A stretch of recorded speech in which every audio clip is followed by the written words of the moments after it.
چې د کم ملک زمیدار خپي کنه نو هغه ملک چرته هم ترقی نشي کولی. دا یاد ساتئ ښه، ځکه د زمیدارانو مثال دا د ملا د تیر دی. په انسان په دې بدن کې چې د ملا تیر کله کریږي کنه نو ټول انسان کټ ته وغورځي. جدا عموما زموږ په ملکونو کې خاص کر زموږ په ملک کې بیا دا حساب کتاب چې کله د زمیدارانو فصل نږدې شي، اکو خټکی دی او کورورا دا غنم دی او کو جوار دی اکو داسې پکې اوس دا ټماټر تاسو وګورئ کنه لکه دا د زمیدار ته دا بچی په دې خپل رشته کې ورته ولاړ دا بچی ګوري ورته کنه او دا د خپل خواري دا غورځي دی وبوته غورځي. تو وایا په دې ټماټرو به د څومره خواري او څومره مهنت کړي څومره سره به ور کړي او د خپل وجه زما خپل چې کوم خواري بکړي هغه مال نه ګټي. نو جناب چې حکومتونه په دې کې منډه ترلې نه وي نو تاسو وای دغه ملک په بیا ترقی وکي.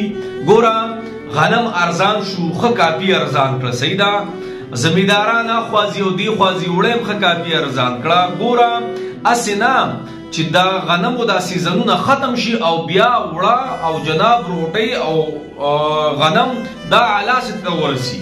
دا کم ریټونه چې اوس برقرار دي خو دې کې چې دا برقراري خو جناب زموږ حکومت ته خواسته چې زمیداران دا د ملک حیثیت کې ګوره ډېر اهم کردار ادا کوي.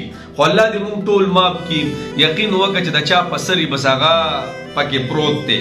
دا زمیداران دي ټول کال تیر شي او میاشتې تیر شي دوی د خپل فصل ته صحیح خپل فصل ته سترګي او بیا د حکومت هم نالي او عوام هم سره داسي او عموما داسې چل کېږي چې کله فصل راورسي هر یو شی ارزان شي. نو جناب حکومت له پکار دي چې داسې منډه ترړه ورسره وي.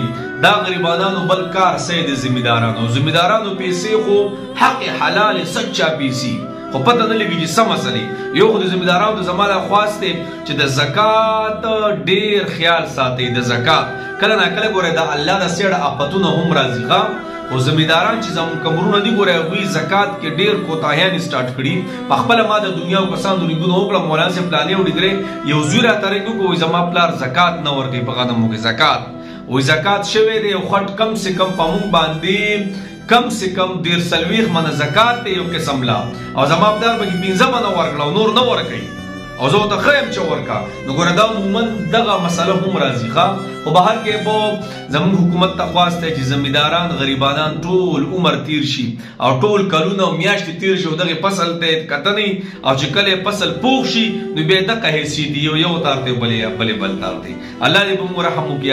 الله دې ټولو اسلامي ممالکو مل شي. بس الله دې غیبي امداد وکړي د ټولو اسلامي ممالکو، اګو زموږ پاکستان دی کو افغانستان دی اګو هر یو ملک یار.